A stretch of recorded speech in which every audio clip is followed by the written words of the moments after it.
السلام علیکم ورحمۃ اللہ تعالی وبرکاتہ۔ نحمده ونصلي ونسلم على رسوله الكريم اما بعد فاعوذ باللہ من الشیطان الرجیم بسم اللہ الرحمن الرحیم ان اللہ وملائکته یصلون علی النبی یا ایہا الذین آمنوا صلوا علیہ وسلموا تسلیما اللہم صل علی سیدنا ومولانا محمد معدن الجود والکرم وآلہ الکرام وابنہ الکریم وبارک وسلم صلاة و سلاما علیک یا رسول اللہ صلی اللہ تعالی علیہ وسلم۔ عزیزان ملت اسلامیہ، حضور پاک صلی اللہ علیہ وسلم کے پیارے پیارے عظیم الشان معجزات کا تذکرہ جاری ہے۔ اس میں ہم نے اس سے پہلے والے درس میں علم غیب کے بارے میں، اور وہ بھی خاص طور پر قرآن مجید کے اندر جو غیب کی خبریں دی گئی اس کو ہم نے سماعت کیا۔ اب یہاں سے احادیث مبارکہ میں جو غیب کی خبریں آئی ہیں ان کو بیان کرتے ہیں۔ حدیثوں میں حضور پاک صلی اللہ علیہ وسلم نے جو چھپی ہوئی باتوں کے تعلق سے اور آنے والے زمانے میں ہونے والے واقعات کے بارے میں جو خبریں دی تھی، انشاءاللہ ہم اس کو شامل کرتے ہیں۔ تو اسلامی فتوحات کی پیشین گوئیاں، یعنی حضور پاک صلی اللہ علیہ وسلم نے پہلے ہی سے اسلامی فتوحات کی پیشین گوئیاں اور خبریں دے دی تھی، بشارتیں دے دی تھی کہ فلاں فلاں ملک فتح ہو جائے گا، مسلمانوں کی حکومت کہاں کہاں پہنچ جائے گی، قیصر و کسریٰ فتح ہو جائے گا، اور یہ سب جو حضور پاک صلی اللہ علیہ وسلم نے خبریں دی تھیں۔ فرماتے ہیں ابتدائے اسلام میں مسلمان جن عالم و مصائب میں گرفتار اور جس بے سر و سامانی کے عالم میں تھے، اس وقت کوئی اس کو سوچ بھی نہیں سکتا تھا کہ چند نہتے فاقہ کش اور بے سر و سامان مسلمان قیصر و کسریٰ کی جابر حکومتوں کا تختہ الٹ دیں گے۔ یعنی آپ دیکھیں تو مکہ مکرمہ کی زندگی، مسلمان جب مکہ مکرمہ میں تھے یا مدینہ منورہ کے بھی ابتدائی ایام کو دیکھیں ہجرت کرنے کے بعد کے، تو مسلمان اتنے زیادہ پاور میں نہیں تھے، ان کے پاس اتنی زیادہ طاقت نہیں تھی، یعنی عسکری طاقت جس کو کہا جائے، یعنی لڑنے کے لیے، جنگ کے لیے جس طاقت کی ضرورت ہوتی ہے، یعنی تعداد بہت کم تھی، ہتھیار وغیرہ کی بھی کمی، اور پھر غربت اور تنگ دستی کے معاملات ایسے تھے کہ ان کے جسم بھی کمزور ہو چکے تھے، فاقہ کشی کے معاملات کئی دن وہ بھوکے رہ کر گزار دیا کرتے تھے۔ صرف ان کے پاس ایک ہی طاقت تھی، وہ تھی ایمان اور عشق رسول کی طاقت، اور اسی طاقت کے بلبوتے پر اللہ تبارک و تعالیٰ نے صحابہ کرام کو ہر میدان میں کامیابی عطا فرمائی۔ تو دیکھیں یہ چند مسلمان جو تھے، جو پہلے بے سر و سامانی کے عالم میں تھے، اس وقت کون یہ سوچ سکتا تھا کہ یہ قیصر و کسریٰ پر قبضہ جما لیں گے؟ قیصر و کسریٰ آپ کو معلوم ہونا چاہیے کہ یہ اس زمانے کے سپر پاور تھے دونوں، یعنی جو روم کا بادشاہ ہوتا اس کو قیصر کہا جائے، اس کا لقب جو ہے قیصر ہوا کرتا، جیسے مصر کے بادشاہ کا لقب فرعون ہوتا تھا، اسی طرح جو روم کا بادشاہ ہوتا اس کا لقب قیصر ہوا کرتا تھا، اور جو فارس کا بادشاہ ہوتا اس کا لقب کسریٰ ہوتا تھا۔ تو یہ دونوں اس وقت سپر پاور مانے جاتے تھے، جیسے کہ ابھی امریکہ سپر پاور مانا جاتا ہے، اس طرح جو ہے وہ اس زمانے میں قیصر و کسریٰ یہ سپر پاور ہوا کرتے تھے، اور مسلمانوں نے ایسی جو جابر حکومتیں تھیں، یعنی ایسی اتنے بڑے پیمانے پر اتنی طاقتور حکومتیں جو تھیں، مسلمانوں نے ان کو بھی ہرا دیا اور ان کا بھی نام و نشان صفحہ ہستی سے مٹا دیا۔ اللہ تبارک و تعالیٰ کی مدد سے یہ سب کچھ ہوا۔ لیکن یہ سارے جو بھی واقعات ہوئے، قیصر و کسریٰ فتح ہوا ہے، ابھی آپ آگے سماعت کریں گے حضرت فاروق اعظم کے دور خلافت میں۔ حضرت فاروق اعظم کا دور خلافت کتنا بعد کا ہے، لیکن اللہ کے رسول صلی اللہ علیہ وسلم نے پہلے ہی اس کے بارے میں خبر دے دی تھی۔ یہ علم غیب ہے حضور پاک صلی اللہ علیہ وسلم کا۔ فرماتے ہیں لیکن غیب جاننے والے پیغمبر صادق نے اس حالت میں پورے عزم و یقین کے ساتھ اپنی امت کو یہ بشارتیں اور خوشخبریاں دی کہ اے مسلمانوں، تم عن قریب قسطنطنیہ کو فتح کر لو گے۔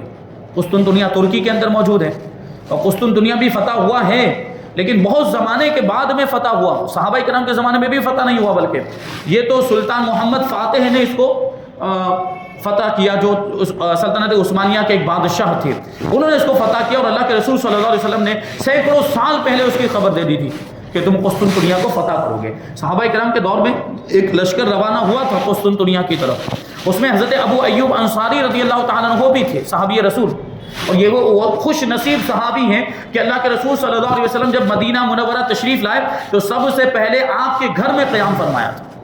نہیں، جو مدینہ منورہ میں جو عاشقان مصطفیٰ تھے سب تو یہی چاہ رہے تھے، سب کی خواہش ہو، اپنا دل بچھائے ہوئے اللہ کے رسول صلی اللہ علیہ وسلم کی راہ میں منتظر کھڑے تھے کہ اللہ کے رسول ہمارے گھر تشریف لائیں، اللہ کے رسول ہمارے گھر قیام فرمائیں، اللہ کے رسول ہمارے یہاں سکونت اختیار فرمائیں. لیکن اللہ کے رسول صلی اللہ علیہ وسلم نے ارشاد فرمایا کہ ہماری یہ اونٹنی اللہ کے حکم سے مامور ہے، یہ اونٹنی جہاں جا کر بیٹھے گی وہیں ہمارا قیام ہوگا. تو حضور نے اونٹنی کو چھوڑ دیا، وہ اونٹنی خود ہی گئی اور حضرت ابو ایوب انصاری کے گھر میں جا کر بیٹھ گئی. یہ کتنے خوش نصیب صحابی. ابھی آپ سوچیں حضرت ابو ایوب انصاری رضی اللہ تعالیٰ عنہ، ان کا مکان مبارک. ابھی آپ جب مدینہ منورہ جائیں مسجد نبوی تو ابھی تو بالکل وہ صحن بنا دیا، وہ ساری نشانیاں ختم کر دی. صحابہ کرام کے مزارات، سب صحابہ کرام کے مکانات تھے وہاں پر باقاعدہ بنے ہوئے، وہ سارے مکانات کو ان لوگوں نے اکھاڑ کر پھینک دیا. تو حضرت ابو ایوب انصاری کا مکان بھی ایک عرصے تک، سلطنت عثمانیہ جب تک تھی، ترکی حکومت، وہاں تک اس کو باقی رکھا ہوا تھا. آپ اس کو تصویروں میں دیکھ سکتے ہیں، انٹرنیٹ پر کہیں پہ آپ کو مل جائے تو حضرت ابو ایوب انصاری رضی اللہ تعالیٰ عنہ کا مکان جہاں پہ حضور پاک صلی اللہ علیہ وسلم نے قیام فرمایا تھا، مسجد نبوی تعمیر ہونے سے پہلے اور مسجد نبوی سے متصل حضور کا حجرہ تعمیر ہونے سے پہلے حضور حضرت ابو ایوب انصاری کے مکان میں تشریف فرما ہوتے، وہیں پر سکونت تھی آپ کی، وہیں قیام فرماتے تھے. تو آپ اگر جائیں گے، اللہ تعالیٰ توفیق عطا فرمائے، جو لوگ گئے ہیں تو وہ گنبد خضرا کی جانب تصور میں لائیں کہ گنبد خضرا ہمارے سامنے ہم کھڑے ہیں، تو گنبد خضرا جیسے یہاں پر بالکل ہم اس کی سیدھ میں تھوڑا سا فاصلے پر تھوڑا پیچھے ہٹیں اور تھوڑا سا دائیں جانب، وہ گنبد خضرا کی جانب آپ کا رخ ہے، تھوڑا سا دائیں جانب آپ یوں بڑھیں گے تو یہیں پر حضرت ابو ایوب انصاری رضی اللہ تعالیٰ عنہ کا مکان تھا، اور اسی کے بغل میں امام جعفر صادق رضی اللہ تعالیٰ عنہ کا مکان مبارک تھا. وہ سب توڑ دیا ان لوگوں نے، وہ صحن. اور اسی جگہ پر اگر آپ دیکھیں تو وہاں وہ استنجا خانہ بنا ہوا ہے. یعنی آپ وہ پورے صحن کا جائزہ لیں تو تھوڑے تھوڑے فاصلے پر ان لوگوں نے وضو خانے اور استنجا خانے بنائے ہوئے ہیں، وہ پورے صحن میں، مسجد نبوی کے صحن میں. اور اسی جگہ پر وہ استنجا خانہ بنا ہوا. بھی سوچیں، جہاں پر صحابہ کرام کے مکانات ہوا کرتے تھے وہاں ان لوگوں نے گندگی والی جگہ بنا دی، استنجا خانہ بنا دیا، بیت الخلا بنا دیا. یہ اس طرح کے ناپاک قسم کے لوگ ہیں، اس طرح کے بے ادب لوگ ہیں. یہ مزارات کو جب ڈھا سکتے ہیں تو کچھ بھی کر سکتے ہیں، کیونکہ ان کے نزدیک تو وہ جب یہ لوگ حضور پاک صلی اللہ علیہ وسلم کے روزے کو اور گنبد خضرا کو صنم اکبر کہہ سکتے ہیں تو پھر ان کے نزدیک کیا جائز نہیں ہوگا اور کیا معاملات نہیں ہو سکتے. ادب اور احترام سے اور تعظیم اور توقیر سے تو ان کا کوئی لینا دینا ہی نہیں ہے، بلکہ یہ تو حضور کی تعظیم کو کم کرنے کی کوشش کرتے ہیں، صحابہ کی شان کو گھٹانے کی کوشش کرتے ہیں. ان کے یہی معاملات ہے. اور یہی چیز ہمارے ہندوستان میں اسماعیل دہلوی لے کر آیا تھا. محمد ابن عبد الوہاب نجدی کے ذریعے سے وہاں سے اس مسلک کی شروعات ہوئی، اور پھر وہاں سے یہ ہوتا ہوا ہندوستان میں یہ سب سے پہلے اس چیز کو لانے والا ہے اسماعیل دہلوی. اس نے لکھی تھی تقویت الایمان، جو کتاب التوحید. محمد ابن عبد الوہاب نے جو کتاب لکھی تھی کتاب التوحید کے نام سے، اسی کا ترجمہ اس نے کیا تقویت الایمان کے نام سے. اور اس میں انتہائی بکواس کی، اللہ کی شان میں گستاخیاں، حضور کی شان میں گستاخیاں، صحابہ کی شان میں گستاخیاں ہیں، اور بزرگان دین کی شان میں گستاخیاں اس کتاب کے اندر موجود ہیں.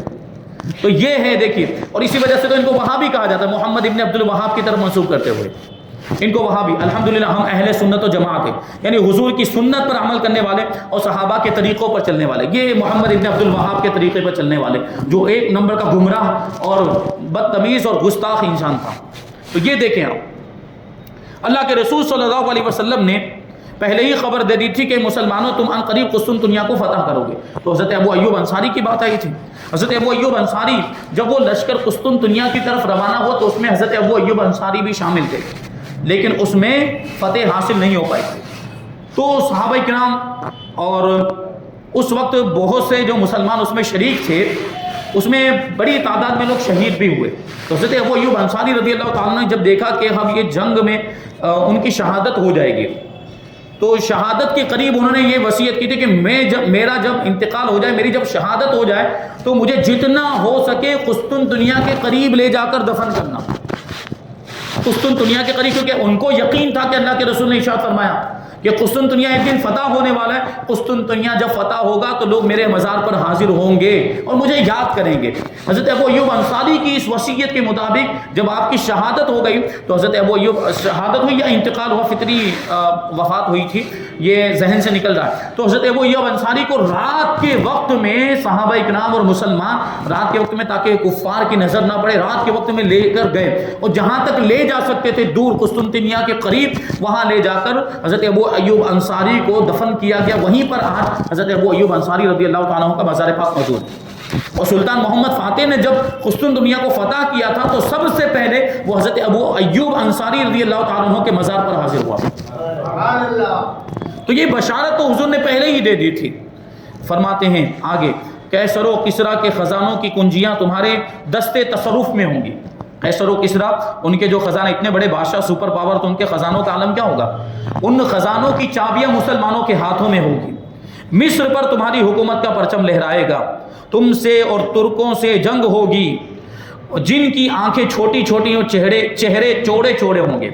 ترکوں سے جنگ. اب ترکوں میں ایک مخصوص قسم کی قوم ہے جن کے چہرے جو ابھی ہم دیکھتے ہیں یہ چائنا والے ان کے چپٹے چہرے ہوتے ہیں اس طرح کے ان کے چہرے اور اس کی آنکھیں چھوٹی چھوٹی. تو اسی انداز کیونکہ دیکھیں آپ یہ استنبول کو دیکھیں یا ترکی کو دیکھیں تو استنبول کے بارے میں خود بیان کیا گیا کہ استنبول کا آدھا حصہ اگر ایشیا میں ہے تو اس کا آدھا حصہ یوروپ میں.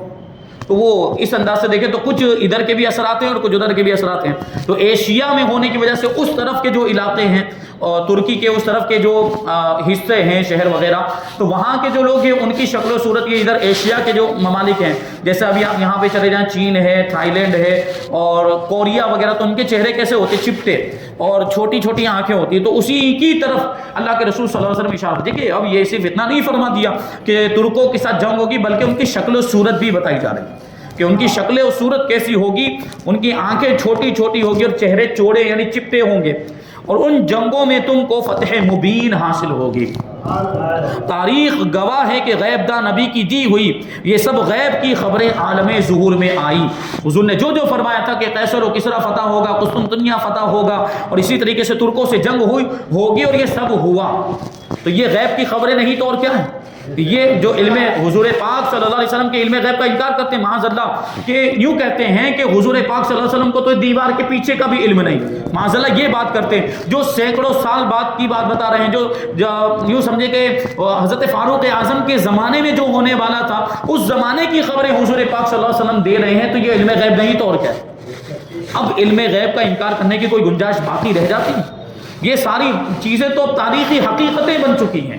قیصر فتح ہوا تھا کسریٰ فتح ہوا قسطنطنیہ فتح ہوا یہ سب تاریخی حقیقتیں کتابوں میں لکھا ہوا. اس کا ویسے یہ لوگ انکار نہیں کر سکتے. ان کی کتابوں میں بھی یہ ساری باتیں ملے گی آپ کو. ان کا جو شاہ معین الدین ندوی اس نے کتاب لکھی تاریخ اسلام اس کے اندر یہ سارے واقعات لکھے ہوئے کہ قسطنطنیہ کب فتح ہوا قیصر کب فتح ہوا کسریٰ کب وہ سب لکھا ہے اس نے. لیکن کسریٰ کے فتح ہونے کی اور قیصر کے فتح ہونے کی قسطنطنیہ کے فتح ہونے کی خبر اللہ کے رسول نے پہلے ہی دے دی. وہ نہیں لکھا اس نے وہ نہیں لکھا اس نے مردود کیونکہ اس کا عقیدہ غلط ثابت ہو جائے گا نا. وہ ندوی ہے وہ وہابی ہے. اللہ کے رسول صلی اللہ علیہ وسلم کا علم غیب اس سے ثابت ہوتا ہے. اللہ کے رسول صلی اللہ علیہ وسلم نے یہ سب چیزیں پہلے ہی بتا دی تھی. قیصر و کسریٰ کے بارے میں کہتے ہیں عین اس وقت جب کہ قیصر و کسریٰ کی حکومتوں کے پرچم انتہائی جاہو جلال کے ساتھ دنیا پر لہرا رہے تھے اور بظاہر ان کی بربادی کا کوئی سامان نظر نہیں آ رہا تھا مگر غیب داں نبی نے اپنی امت کو یہ غیب کی خبر سنائی اذا ہلک کسریٰ فلا کسریٰ بعدہ واذا ہلک قیصر فلا قیصر بعدہ ولا تنفقن کنوزہن فی سبیل اللہ کہ جب کسریٰ فتح ہو جائے گا تو اس کے بعد کوئی دوسرا کسریٰ نہیں ہوگا اور جب کسریٰ ہلاک ہو جائے گا تو اس کے بعد کوئی دوسرا کسریٰ نہیں ہوگا اور جب قیصر ہلاک ہوگا تو اس کے بعد کوئی دوسرا قیصر نہ ہوگا. اور ضرور ان دونوں کے خزانے اللہ تعالیٰ کی راہ میں مسلمانوں کے ہاتھوں سے خرچ کیے جائیں گے. وَلَتُنْفَقَنَّ كُنُوزَهُمَا کہ ان دونوں کے قیصر و کسریٰ کے جو خزانے ہوں گے وہ اللہ کی راہ میں مسلمان خرچ کریں گے. اور یہ ہوا بھی مال غنیمت کے طور پر بہت زیادہ سونا چاندی وغیرہ یہ ہاتھ میں آیا تو اور مسلمانوں نے پھر اس کو مال غنیمت کے طور پر جو تقسیم ہوتا ہے وہ بھی اور بیت المال میں جو جمع ہوتا ہے اور پھر مسلمانوں کے مسالے کے لیے جو خرچ ہوتا ہے تو اس طرح جو ہے کہ وہ اسلام کی راہ میں اللہ کی راہ میں اس کو خرچ بھی کیا گیا. اور یہ بھی بات غور کرنے کی ہے کہ اللہ کے رسول صلی اللہ علیہ وسلم یہ ارشاد فرمائے کہ جب قیصر ہلاک ہو جائے گا تو اس کے بعد کوئی قیصر نہیں ہو پائے گا. یعنی روم کا بادشاہ جو اس وقت موجود تھا وہ ہلاک ہو جائے گا تو اس کے بعد کوئی دوسرا قیصر نہیں بن پائے گا، اور اسی طرح جب کسرا ہلاک ہو جائے گا تو دوسرا کوئی کسرا نہیں ہوگا۔ اور یہ بات بالکل صحیح ثابت ہوئی اللہ کے رسول کے فرمان کے مطابق، جب فاروق اعظم کے دور میں قیصر و کسرا فتح ہو گیا تو اس کے بعد آج تک بھی کوئی نیا قیصر اور کوئی نیا کسرا پیدا نہیں ہو پائے، آج تک بھی فارس میں غیروں کی حکومت نہیں ہو پائی، اور آج تک بھی روم کے اندر غیروں کی حکومت نہیں ہو پائی، اور سیکولر حکومت ہو گئی اگر آپ کہیں تو وہ بادشاہت والی حکومت تو ختم ہی ہو گئی، تو قیصر و کسرا کا کوئی مطلب ہی نہیں رہتا۔ یہ اللہ کے رسول صلی اللہ علیہ وسلم کا فرمان کہ بالکل 100% صحیح ثابت ہوا ہے۔ دنیا کا ہر مورخ، تاریخ لکھنے والا اس حقیقت کا گواہ ہے کہ حضرت امیر المؤمنین فاروق اعظم رضی اللہ تعالیٰ عنہ کے دور خلافت میں کسرا اور قیصر کی تباہی کے بعد نہ پھر کسی سلطنت فارس کا تاج خسروی دیکھا گیا، نہ رومی سلطنت کا روئے زمین پر کہیں وجود نظر آیا۔ یہ دونوں حکومتیں بالکل ختم ہو گئی۔ کیوں نہ ہو کہ یہ غیب داں نبی صادق کی وہ غیب کی خبریں ہیں جو خداوند علام الغیوب کی وحی سے آپ نے دی ہیں۔ بھلا کیوں کر ممکن ہے کہ غیب داں نبی کی دی ہوئی غیب کی خبریں بال کے کروڑویں حصے کے برابر بھی جھوٹی خلاف واقع ہو سکیں گی؟ ہرگز نہیں ہو سکتا، کیونکہ اللہ نے ان کو غیب کا علم عطا فرمایا۔ اللہ جب ان کو عطا فرما رہا ہے تو تمہیں کیوں پیٹ میں درد ہو رہا ہے؟ بات بار بار کہی جاتی ہے۔ حضور پاک صلی اللہ علیہ وسلم کو اللہ تبارک و تعالیٰ نے غیب کا علم دیا ہے، اور یہ حضور پاک صلی اللہ علیہ وسلم کی شان، اور یہ ہمارا عقیدہ بھی کہ حضور پاک صلی اللہ علیہ وسلم غیب داں ہیں، اور نبی کا مطلب ہی ہوتا ہے غیب کی خبر دینے والا۔ ان کی خود کی ڈکشنریاں اٹھا کر دیکھیں آپ، ان کی عربی لکھی ہوئی ڈکشنریاں، خود مصباح اللغات عبد الحفیظ ان کا ہی عالم ہے، اور عبد الحفیظ جالندھری اس نے یہ لکھی ہے ڈکشنری مصباح اللغات، خود وہ اٹھا کر دیکھیں، اس میں ان نبی کا معنی آپ دیکھیں گے، عربی ڈکشنری ہے، اس میں اس نے خود لکھا ہوا ہے غیب کی خبر دینے والا۔ تو کیوں پھر انکار کرتے؟ پھر کیوں انکار کرتے ہیں کہ غیب کی خبر حضور کو نہیں ہے؟ معاذ اللہ، حضور کو علم غیب نہیں ہے، یہ انکار کرتے ہیں۔ خود لکھ رہا ہے ان کا مولوی ڈکشنری کے اندر کہ نبی کا مطلب ہی ہوتا ہے غیب کی خبر دینے والا۔ وہ سب سے بڑا غیب ہے اللہ تبارک و تعالیٰ، سب سے بڑی چھپی ہوئی چیز اگر کوئی ہے اللہ تبارک و تعالیٰ کی ذات ہمارے لیے سب سے بڑی چھپی ہوئی چیز۔ نبی اسی کے بارے میں تو آ کر بتاتا ہے، نبی اللہ کے بارے میں تو بتاتا ہے کہ خدا ہے، وہ وحدہ لا شریک ہے، اس کے علاوہ کوئی معبود نہیں ہے، اسی کی عبادت کرو، اس کے سوا کسی کی عبادت نہ کرو۔ یہی تو نبی بتانے کے لیے آتا ہے۔ مطلب کیا کہ نبی کو اس کے بارے میں معلومات ہے، تبھی تو بتا رہا ہے۔ نبی سب سے بڑے غیب کے بارے میں بتا رہا ہے جو اللہ تبارک و تعالیٰ کی ذات ہے، تو دوسری جو اس سے چھوٹی چھوٹی غیب کی چیزیں وہ کیسے پوشیدہ ہوں گی؟ وہ کیسے نبی کی نظر سے پوشیدہ ہو سکتی ہیں؟ اس لیے تو ہمارے امام نے کہا کہ اور کوئی غیب کیا تم سے نہا ہو بھلا، یعنی اور کوئی غیب کی بات آپ سے چھپی ہوئی کیسے ہو سکتی ہے؟ اور کوئی غیب کیا تم سے نہا ہو بھلا، جب نہ خدا ہی چھپا تم پہ کروڑوں درود۔ یعنی حضور نے تو خدا کو بھی دیکھ لیا۔ تو ایسے ہمارے آقا فرماتے ہیں، حضور اکرم صلی اللہ علیہ وسلم نے یمن اور شام اور عراق کے فتح ہونے کی برسوں پہلے ہی یہ خبر دے دی تھی، یہ غیب کی خبر دے دی تھی کہ یمن فتح کیا جائے گا تو لوگ اپنی سواریوں کو ہکاتے ہوئے اور اپنے اہل و عیال اور اپنے متبعین پیروکاروں کو لے کر مدینہ سے یمن چلے آئیں گے۔ حالانکہ مدینہ ہی کا قیام ان کے لیے بہتر تھا، کیونکہ مدینہ حضور کا شہر، مدینے میں حضور کا روضہ مبارک، لیکن پھر بھی یمن فتح ہونے کے بعد مدینے کے کچھ مسلمان وہاں سے سفر کر کے یمن پہنچ جائیں گے۔ یہ خبر حضور نے پہلے ہی دے دی تھی، کاش وہ لوگ اس بات کو جان لیتے۔ پھر شام فتح کیا جائے گا، ملک شام جس کو ابھی سیریا کہا جاتا ہے، یہ فتح کیا جائے گا تو ایک قوم اپنے گھر والوں اور اپنے پیروی کرنے والوں کو لے کر سواریوں کو ہکاتے ہوئے مدینے سے شام چلے آئیں گے۔ حالانکہ مدینہ ہی ان کے لیے بہتر تھا، کاش وہ لوگ اس کو جان لیتے۔ پھر عراق فتح ہوگا تو کچھ لوگ اپنے گھر والوں اور جو ان کا کہنا مانیں گے ان سب کو لے کر سواریوں کو ہکاتے ہوئے مدینے سے عراق آ جائیں گے۔ حالانکہ مدینے ہی کی سکونت، یعنی مدینے میں ہی رہنا ان کے لیے بہتر تھا، کاش وہ اس کو جان لیتے۔ یمن 8 ہجری میں فتح ہوا، یمن جو ہے وہ 8، اور اللہ کے رسول نے اس سے پہلے ہی اس کی خبر دے دی تھی۔ 8 ہجری میں فتح ہوا، اور شام و عراق اس کے بعد فتح ہوئے، لیکن غیب جاننے والے مخبر صادق یعنی سچی خبر دینے والے ہمارے آقا صلی اللہ علیہ وسلم نے برسوں پہلے ہی یہ غیب کی خبریں دے دی تھی، جو حرف بہ حرف پوری ہوئی۔ جیسا حضور نے فرمایا تھا بالکل ویسا ہی ہوا۔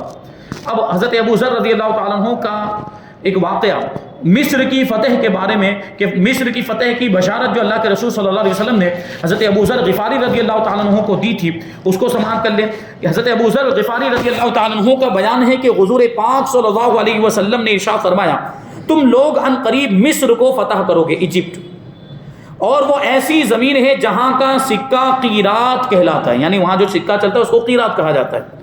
جب تم لوگ اس کو فتح کرو تو اس کے باشندوں کے ساتھ اچھا سلوک کرنا، کیونکہ تمہارے اور ان کے درمیان ایک تعلق اور رشتہ ہے۔ یعنی عرب والوں کے درمیان حضور کیا اشارہ فرما رہے ہیں کہ عرب والوں کے درمیان اور مصر والوں کے درمیان ایک تعلق اور ایک رشتہ ہے۔ اب یہ رشتہ کون سا ہے؟ ابھی آپ غور کریں تو عرب کے لوگ یہ حضرت اسماعیل علیہ السلام کی اولاد میں سے حضرت ہاجرہ رضی اللہ تعالی عنہا اور حضرت اسماعیل علیہ السلام کو حضرت ابراہیم علیہ السلام مکہ مکرمہ میں چھوڑ کر چلے گئے تھے۔ تب تو اس وقت وہاں کوئی آبادی نہیں تھی، کچھ بھی نہیں تھا، وہ چٹیل میدان تھا۔ وہاں پر حضرت ہاجرہ اور حضرت اسماعیل کو حضرت ابراہیم علیہ السلام چھوڑ کر اللہ کے حکم سے چھوڑ کر گئے تھے، ورنہ اپنی بیوی بچے کو اس طرح بے یار و مددگار چھوڑنا یہ شریعت کے اعتبار سے درست نہیں ہے، لیکن اللہ کا حکم تھا۔ تو اس لیے حضرت ہاجر اور حضرت اسماعیل کو حضرت ابراہیم وہاں پر چھوڑ کے گئے، اور ان کے بعد ان کی اولاد کا سلسلہ جاری ہوا، اور یہ عرب کا ملک آباد ہوا، شہر بسے، اور اس طرح آبادیاں بسیں، گاؤں آباد ہوئے، اور انہی کی اولاد میں یہ سارے عرب، بلکہ اللہ کے رسول صلی اللہ علیہ وسلم بھی حضرت اسماعیل علیہ السلام کی اولاد ہی میں سے۔ تو حضور اب یہ ایک رشتہ بتا رہے ہیں کہ تمہارے درمیان یعنی عرب والوں کے درمیان اور مصر والوں کے درمیان ایک رشتہ اور تعلق ہے، وہ کون سا؟ کیونکہ حضرت ہاجرہ رضی اللہ تعالیٰ عنہ یہ مصر کی رہنے والی تھی، وہ مصر ہی کی رہنے والی، اس لیے یہ رشتہ ہو گیا۔